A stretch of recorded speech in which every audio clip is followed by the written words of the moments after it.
That's your remote for that, or you can just, Right. Are we ready? I think so there, Mike. Take one. Rolling. Action. We're here at the Grape Street Pub with Stargazer. And from left to right, if you're standing the way I am, Scooter. on Drums. Steph, guitar. Susan, vocals. Jim, bass. and they hail from the city of. Philadelphia.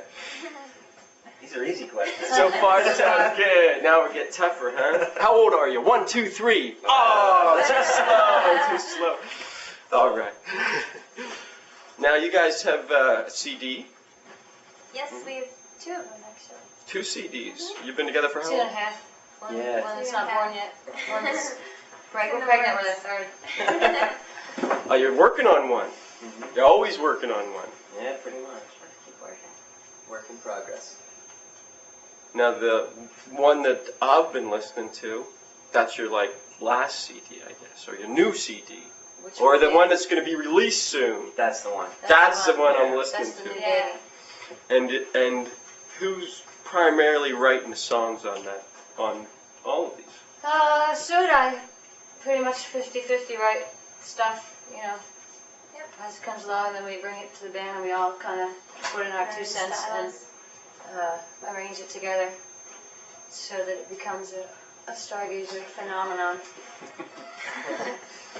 And where you been recording? Studio 4 out in Conshohocken, we record with Phil Nicola. The famous butcher brother, Phil Nicola. Yeah, they do some other known names, right? Some He's done a serious bunch stuff. of stuff, yeah. Isn't that where the Foo Fighters were doing? Is that the Foo Fighters?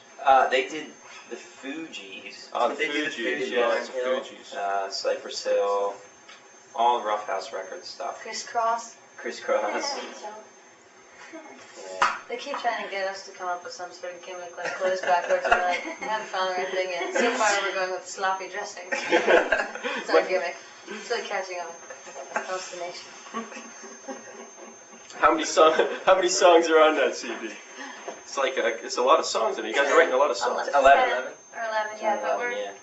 we might not release all of them. We're thinking about recording new songs and putting them on instead of some of the ones that are already on there. Because that's more fun. Right. Yeah. Right. There's that some- would be done. But there's a story about some of the songs. Was that this last album that you went on, roving the world with That's the okay. songwriters and doing Yeah, the songwriting? that's our middle album. That's okay. I can sleep at work. Steph and I were signed to Arista for a little bit in a development deal, and we were sent to LA and Nashville to work with writers. And none of them got on the record. That was That was one of them. our retaliation record. That's what I was going to ask you if any of them got on it, because it's one that talks about Arnold Schwarzenegger, Hollywood. Yeah, that's an old one. Yeah, And that was actually written before we went to Hollywood. It was an imaginary artistic license kind of. That's what I was wondering if that happened on this spree, or whether it was what would that be, prophecy here? Actually, right? You wrote the song Yeah. before you even went out there, and We predicted that would happen. it turned out to be pretty true. I think that's the way you do it. We wrote on the road in the car. Because we would stop. They paid us to just drive across the country and do whatever we wanted until we got there. And we used to stop at convenience stores and get potato chips and all this junk food. And we'd sit in the car and drive through the desert eating chips and soda. And we're like, that's the way you do it, baby. Then we just started writing that We thought we hit it big. It was a record deal.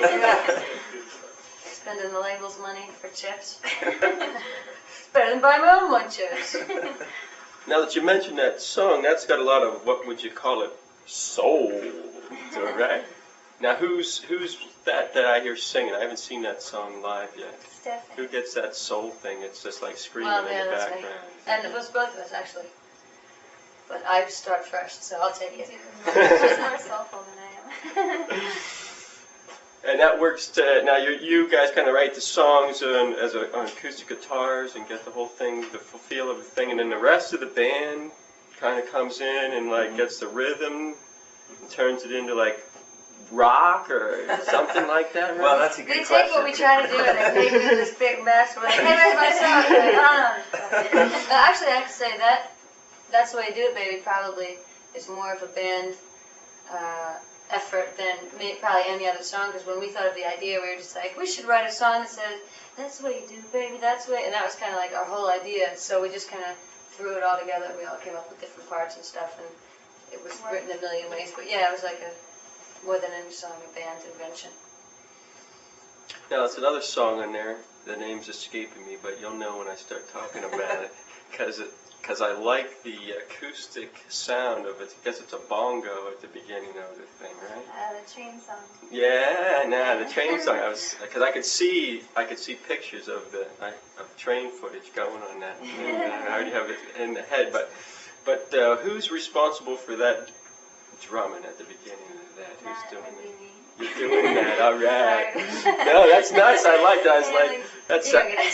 I like the acoustic effect of it, because at first I was like, is this as clean as sound? And I said, no, I don't want it to clean as sound. I want to have the real thing like Well, the this. funny part about that song is we had to record that live, which we didn't really do.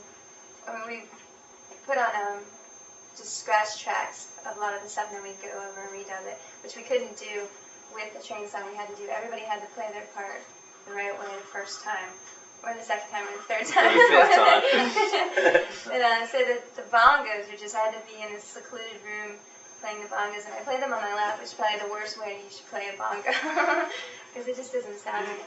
That's the way I do it. So Phil was just like, well, just do it the way that you do it, and that's the song. I guess that's why I liked it, because it was just the way you... Yeah. Phil's great with that more than probably any recording effort we've ever done before. It's more live, cut more live. He likes to get the feel of the band and the live energy rather than go back and overdub everything, make everything perfect. Do we have any questions from the audience? Could you get that shadow